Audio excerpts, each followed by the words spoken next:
নমস্কার বন্ধুরা, শিবশক্তি 1111 চ্যানেলে তোমাদের প্রত্যেককে স্বাগত। আমি ইনার ওয়ার্ক নিয়ে আলোচনা করছিলাম। তো ইনার ওয়ার্ক প্রসঙ্গটি টুইন ফ্লেম জার্নিতে এতটাই বড় বা দীর্ঘ এবং ব্যাপ্ত যা একটা ভিডিওতে আলোচনা করা ডিটেলসে যায় না। আগের দিন যেই আলোচনাটা বাকি ছিল সেখান থেকে আমি শুরু করছি। আগের দিন লাস্ট যেটা নিয়ে আলোচনা হয়েছিল সেটা হচ্ছিল ডিএনএ অথবা অ্যানসেস্টর হিলিং। এর আগে বলেছিলাম যে 7 চাকরা ব্যালেন্সিং, তারপরে বলেছিলাম ডিএমডিএফ ব্যালেন্সিং, তারপরে বলেছিলাম মিরর এক্সারসাইজ এবং শেষে ছিল ডিএনএ হিলিং বা অ্যানসেস্টর হিলিং। আচ্ছা, প্রথম কথা, ডিএনএ অথবা অ্যানসেস্টর হিলিং জিনিসটি হচ্ছে পিতৃপুরুষ যারা আছেন, পূর্বপুরুষ যারা আছেন, তাদের যা কর্ম তারা করে থাকেন বা করেছিলেন, সেই কর্ম ভালো এবং খারাপ উভয় রকম কর্মই তো নিয়ে কর্ম। তো তাদের যে ভালো কর্ম তার সুফলটা তো অবশ্যই এই জন্মে তার উত্তরাধিকার সূত্রে প্রত্যেকে পাবে। ঠিক তেমনি খারাপ কর্মটাও বর্তায় বা খারাপ কর্মের প্রভাবটাও জীবনে এসে পড়ে। এবং এর ফলে যেটা হয় যে টুইন ফ্লেম জার্নি কিন্তু ব্যাহত হতে পারে, দেরি হতে পারে এবং অনেক কাজ ডিলে হতে পারে। টুইন ফ্লেম জার্নিতে যদি কেউ না চলে, এমনি জীবনেও অনেক কাজ ডিলে হতে পারে, দেরি হয়ে যেতে পারে।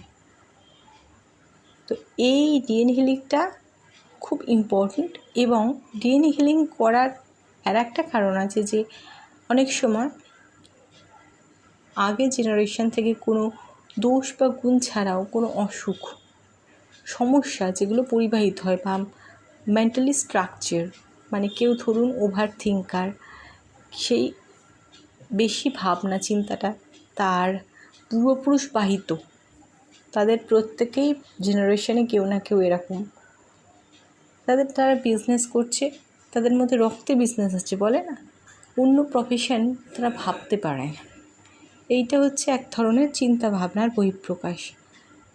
তারপরে আছে কারোর কোনো অসুখ আছে বা অসুখ হয়, যেমন ব্লাড সুগার হতে পারে, জেনারেশন ওয়াইজ জেনারেশনে যেতে পারে, কিংবা চর্মরোগ বা অন্য কোনো অসুখ হতে পারে। এরকম অনেক কিছুই হতে পারে যেগুলো কিনা ডিএনএ থেকে ডিএনএ পরিবাহিত হচ্ছে নেক্সট জেনারেশনে। তো ডিএনএ বা অ্যানসেস্টর হিলিং করলে কি হবে?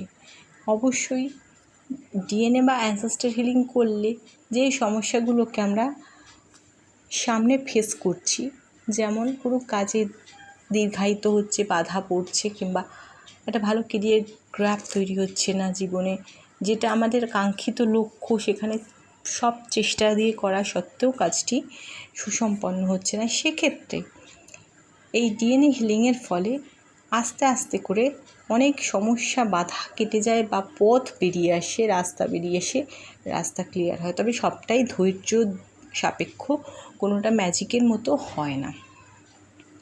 তো ডিএনএ হিলিংয়ের জন্য কী কী করতে হয় বা করার প্রয়োজন?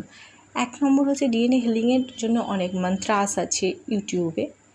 সেই মন্ত্রাসগুলো চ্যান্টিং করা যায় কিংবা মন্ত্রাসগুলো শোনা যায়। শোনা খুব ভালো জিনিস, শুনলেও মনে মনে চ্যান্টিং করা যায়। এই নয় যে মুখে উচ্চারণ করে চ্যান্ট করতে হবে, শুনতে শুনতে মানুষের ব্রেন কিন্তু চ্যান্ট করে। এটা একটা ভালো জিনিস। সেটা অবশ্যই যখন কোনো ভারী কাজ করবেন না, রাস্তা দিয়ে হাঁটার সময় শুনতে পারেন, কিংবা শুয়ে আছি, বসে আছি, সেই সময়। পিতৃপুরুষ বা পূর্বপুরুষ যারা আছে তাদের কাছে ক্ষমা চাওয়া নিজের কৃতকর্মের জন্য, বা আমি কোনো কিছু ভুল করেছি জ্ঞানত অথবা অজ্ঞানত, তাদের কাছে ক্ষমা চাওয়া, এটা একটা ভীষণ ইম্পর্ট্যান্ট কাজ। সেটা তখনই করতে হয় তখন অ্যাঞ্জেল যাকে আপনি মানেন, সেই অ্যাঞ্জেলের গার্ড নিয়ে হিলিং করে অ্যাঞ্জেলের গার্ড নিয়ে, যেমন আর্কঅ্যাঞ্জেল মাইকেল, তিনি হচ্ছেন অ্যাঞ্জেলের মধ্যে সেরা। তার গাইডেন্স নিয়ে, গার্ড নিয়ে পূর্বপুরুষদের ইমাজিন করে তাদের কাছ থেকে ক্ষমা চাওয়া। ঠিক তেমনিভাবে ঈশ্বরের কাছে, ইউনিভার্সের কাছে, ডিভাইনের কাছে নিজের জন্য ক্ষমা প্রার্থনা করা, নিজের পূর্বপুরুষদের জন্য ক্ষমা প্রার্থনা করা, যে তারা যা যা করেছেন, যা যা করেছিলেন, সব কিছুর জন্য আমি ইউনিভার্সের কাছ থেকে ক্ষমা চাইছি। এটি একটি কাজ, এই কাজটা করে যেতে হবে। মানে এগুলোর জন্য কিন্তু বিশাল সময় লাগবে এরকম কিছু নয়, কিন্তু মনটা স্থির করে 5টা মিনিট সময় নিয়েও এই কাজটা রেগুলার করতে হবে। সূর্যদেবকে সকালে জল দেওয়া, জবা কুসুম শঙ্কাশং মন্ত্রটা উচ্চারণ করে সেই সময় সূর্যদেবকে জল দিয়ে পূর্বপুরুষদের জন্য ক্ষমা প্রার্থনা চাওয়া, নিজের জন্য ক্ষমা প্রার্থনা চাওয়া, এটা একটা ওয়ে আউট আছে। এটা রেগুলার করতে হবে। এবং সূর্যদেবকে জল দিয়ে নিজের কেরিয়ারের জন্য বা কোনো কিছু আটকে যাচ্ছে কাজ, তার জন্য মানে প্রেয়ার করা, এটা করা যেতে পারে। এছাড়াও যেটা করা যেতে পারে, বুদ্ধা মান্ত্রা চ্যান্টিং করা যেতে পারে বা শোনা যেতে পারে। এটা খুব ভালো জিনিস। এরকম অনেক পদ্ধতি আছে ডিএনএ হিলিংয়ের জন্য। ডিএনএ হিলিংয়ের সঙ্গে সঙ্গে 7 চ্যাকরা ব্যালেন্সিংটা করা ভীষণ জরুরি। 7 চ্যাকরা ব্যালেন্সিংয়ের ফলে কি হবে, অরাগুলো ভীষণ স্ট্রং হয়। অরা স্ট্রং হলে ভয়, ভীতি, রোগ, তারপরে সমস্ত কিছু, রাগ, হিংসে, জেলাসি, সমস্ত খারাপ মানুষের যে মনোবৃত্তিগুলো, সেগুলো আস্তে আস্তে জীবন থেকে সরে যেতে থাকে। কোনো কিছুই কিন্তু একদিনে হবে না, দীর্ঘদিন সময় লাগে। এবং সেটা নির্ভর করে, দীর্ঘদিন মানে প্রত্যেকের যে বছরের পর বছর লেগে যায় তা নয়। এটা যে যত তাড়াতাড়ি নিজেকে ক্যাচ করে নিতে পারবে, যত তাড়াতাড়ি সে নিজের পড়ার মধ্যে ক্লিন করতে পারবে, নেগেটিভিটিকে দূরে সরিয়ে নিতে পারবে, সেটা তার উপর নির্ভর করছে। এবং 7 চ্যাকরা ব্যালেন্সিং করা মানে এই নয় যে করলাম আর আমি ঠিক হয়ে গেলাম।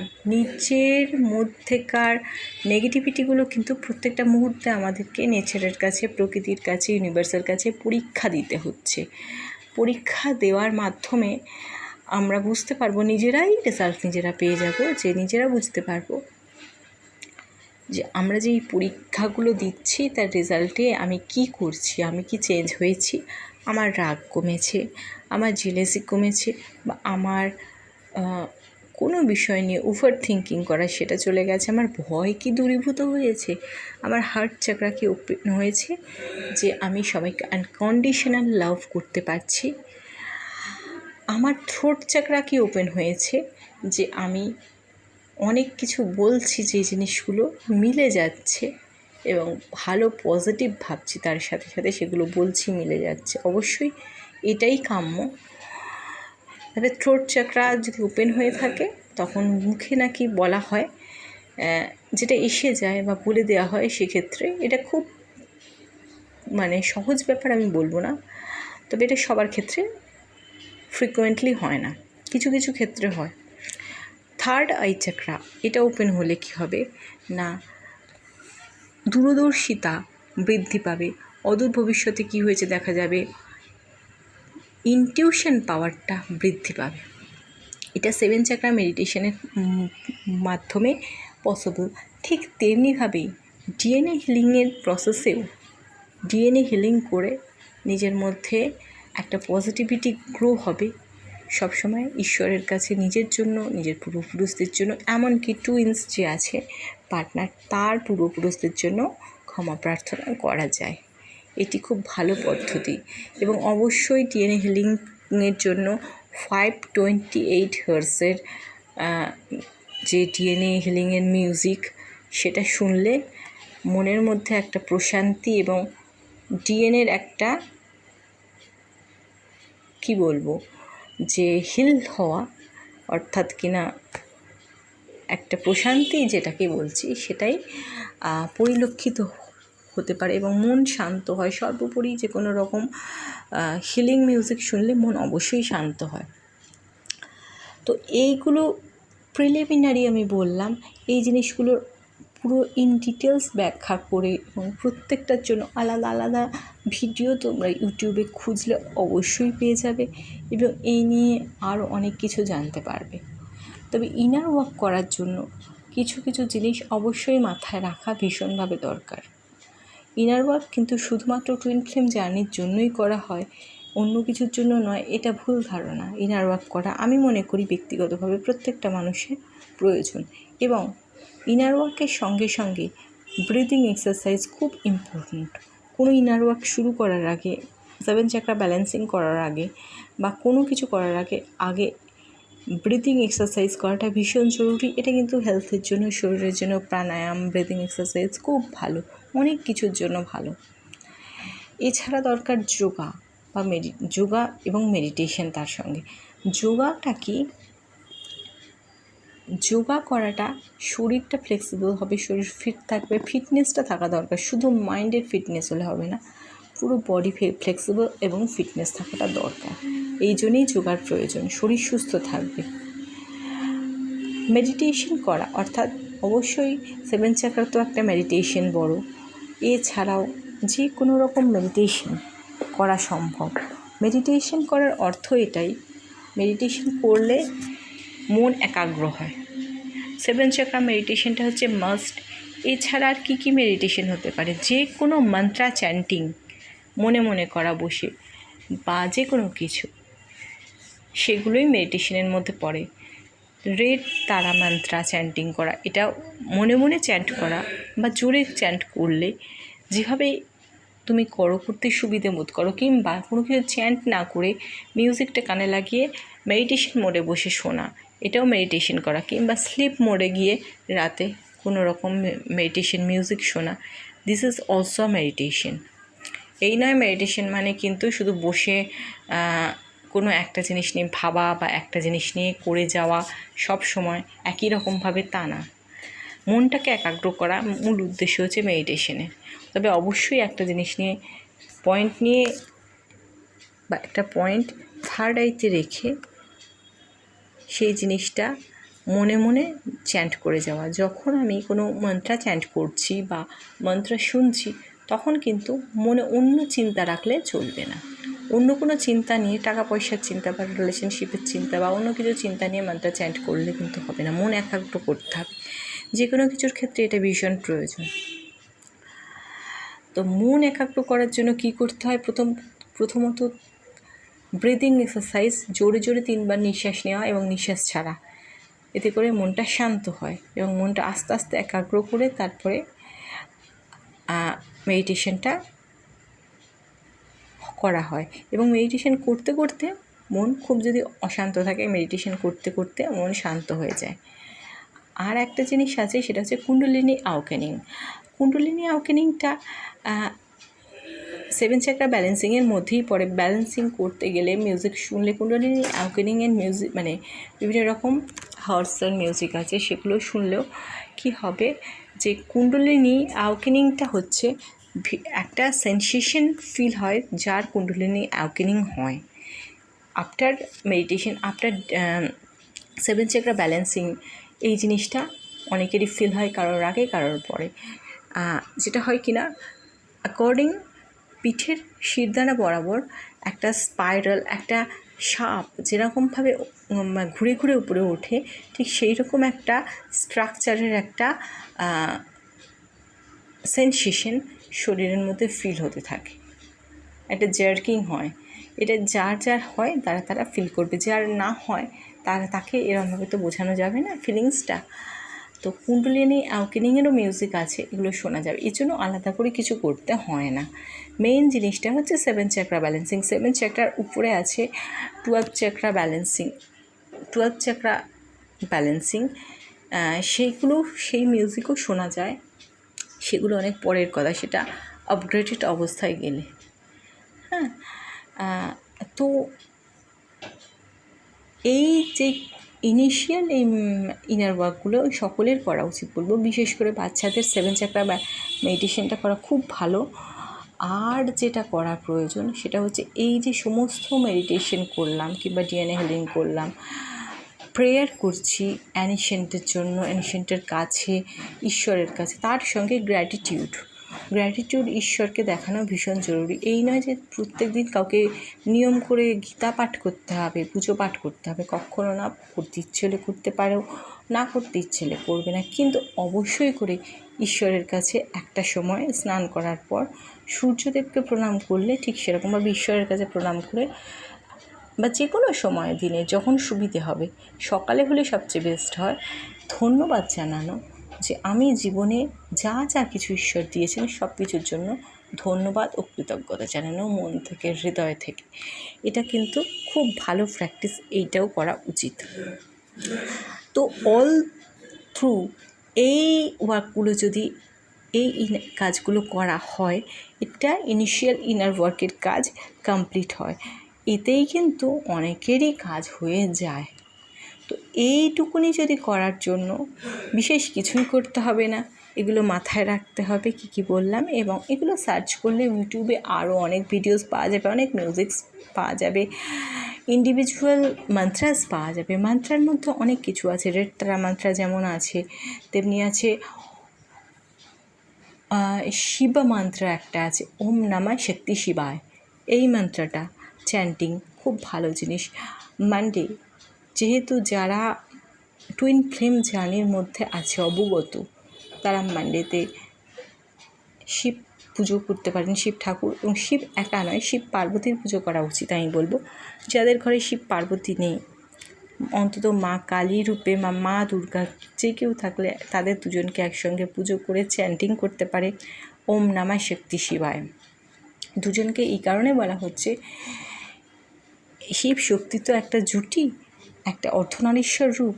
এই দুজনকে আলাদা আলাদাভাবে আলাদা করে রেখে, আলাদা করে ভাবনাটার মধ্যে তো টুইন ফ্লেম জার্নিটা নয়, দুজনের মধ্যে ইম্প্যাক্ট হওয়া, একসঙ্গে একে অপরের সঙ্গে মিলে মিশে যাওয়া, এই জিনিসটা দেখা, এই জিনিসটাই বাস্তবায়ন হওয়া। সেই জন্যেই কিন্তু এই জার্নিটা। এবং একটা কথা আমি সবার সর্বশেষে বলবো, টুইন ফ্লেম জার্নিটা নিয়ে অনেকে অনেক কিছু বলেন, এবং কখনো এটা নিয়ে ভয় পাওয়ার কিছু নেই। ভীষণ পেইনফুল টুইন ফ্লেম জার্নি, কখনো না, এই জিনিসটা ভাববেই না। কেননা একটা জিনিস মনে রেখো, যে মানুষের অ্যাক্সিডেন্ট হলে মানুষের জীবনে কত রকমের কষ্ট হয়, শারীরিক কত যন্ত্রণা, কতজনকে কত কিছু ভোগ করতে হয়, সেগুলোও কিন্তু কম পেইনফুল নয়। প্রত্যেকটা জিনিসই পেইনফুল। একটা সাবজেক্টে লেখাপড়া করতে গেলে সেইখানে আমি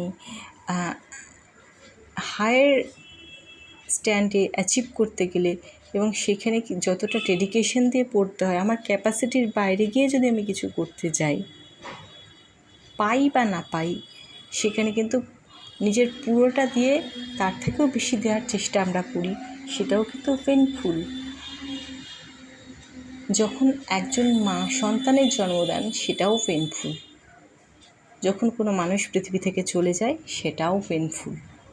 প্রত্যেকটা জিনিসের মধ্যেই পেইন থাকে, কিন্তু তার মানে তার রেজাল্টটা যে খারাপ হবে এটা নয়। প্রত্যেকটা জিনিসের পেনের পরে রেজাল্ট থাকে খুব সুন্দর। কোনো পেইনফুল জিনিস ভেবে কষ্ট পাওয়ার কিছু নেই। ছোটোবেলায় তো অনেকেই বাচ্চারা কষ্ট ভয় পায়, ইঞ্জেকশন দিতে হবে, ইঞ্জেকশন দেওয়াটা কী কষ্টের, পেইনফুল। কিন্তু তার রেজাল্টটা কী হয়, কিসের জন্য ইঞ্জেকশনটা দেওয়া হচ্ছে? কোনো টিকা হিসেবে দেওয়া হচ্ছে, কোনো কিছুর জন্য প্রোটেকশন হিসেবে দেওয়া হচ্ছে। সুতরাং পেইনফুল জিনিসটা, পেইনটা কখনো কষ্টের জন্য না, পেইনটা সবসময় একটা আমাদের প্রোটেকশন। এভাবে ভাবতে হবে প্রথমত যে কোনো কিছু ক্ষেত্রে জীবনের। ফরগিভনেস করা মানুষকে, এই প্র্যাকটিসটা কিন্তু ভীষণ ইম্পর্ট্যান্ট, যেটা কিনা ইনার ওয়ার্ক থেকেই শিক্ষা লাভ করতে হয়। আর হচ্ছে আনকন্ডিশনাল লাভ, মানুষকে ভালোবাসা। জিনিসগুলো মুখে বলা যত সহজ, প্রকৃতই বাস্তবে করা খুব কঠিন, কিন্তু এতটাও কঠিন না যেটা অসম্ভব। প্রত্যেকটি প্র্যাকটিসের ব্যাপার, প্র্যাকটিসের ওপর নির্ভর করে। আর ইনার ওয়ার্ক সমস্ত কিছু করার পরেও একটা জিনিস কিন্তু ফিলিংসে আসা দরকার, যে টুইন ফ্লেম জার্নিটা কিন্তু সোল পারপাসের জন্য। ইন্ডিভিজুয়াল যদি কেউ ফিল করে আমার সোল পারপাস কী করি সেটা নিয়ে আমি আলাদা ইন্ডিভিজুয়াল ভিডিও বানাবো এবং বলবো সোল পারপাসটা কীভাবে শুরু করতে হয় এবং কীভাবে চলে। তো সেটাও কিন্তু একটা ইনার ওয়ার্কের ইম্প্যাক্ট হতে পারে, পার্ট হিসেবে বাইরেও হতে পারে। কেননা প্রত্যেকের সোল পারপাস একই রকমভাবে শুরু হয় না, কারোর ছোটোবেলা থেকে হয়, কারোর বড় অবস্থায় হয়, টুইন ফ্লেম জার্নিতে আসার পর হয়, কিংবা টুইন ফ্লেম জার্নির আসার ঠিক আগে হতে পারে, বা অনেক আগে থাকতেই হতে পারে। অনেকে জানে, অনেকে জানে না, অনেকে মানুষ ইনটিউশন দিয়ে বুঝতে পারে, অনেকে পারে না। তবে একটা কথা বলবো, সোল পারপাসটা সেটাই যেটা কিনা আমার ভেতর থেকে হৃদয় বিদীর্ণ করে সেই কাজটা আমায় করতেই হবে, বা করার প্রচণ্ড ইচ্ছে, প্রচেষ্টা, ভালো লাগা, ভালোবাসা এর মধ্যে জড়িয়ে থাকে। সেটাই হচ্ছে সোল পারপাস। তো এই নিয়ে আমি ভবিষ্যতে ভিডিও তো আসছি। আশা করি আজকে যে এইটুকুনি বলেছি ইনার ওয়ার্ক নিয়ে, তোমরা কিছু তো অন্তত বুঝতে পারলেই পার্ট 2-তে। ইনার ওয়ার্ক নিয়ে আরও ডিটেলসে পরে আমি ভিডিওস বানাবো, আলোচনা করব, পয়েন্ট বাই পয়েন্ট এই নিয়ে কথা হবে। তো আজকে আমার এই ভিডিওটা এখানেই আমি শেষ করছি, এবং আমি আশা রাখছি তোমরা যদি শোনো, তোমাদের ভালো লাগে, ইনার ওয়ার্ক সম্পর্কে জানার আগ্রহ থাকে আরও, প্লিজ আমাকে কমেন্ট করো, আমাকে সাবস্ক্রাইব করো, আমার চ্যানেলটি যাতে প্রগ্রেস করে সেটা আমি শুধুমাত্র চাইছি।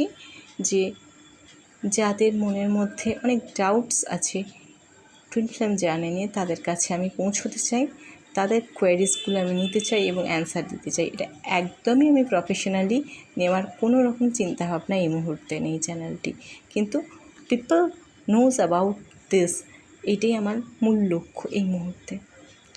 তো যাই হোক, এখানেই আমার ভিডিওটি শেষ করছি। তোমাদের সঙ্গে আবার অন্য কোনো ভিডিওতে আমার কথা হবে।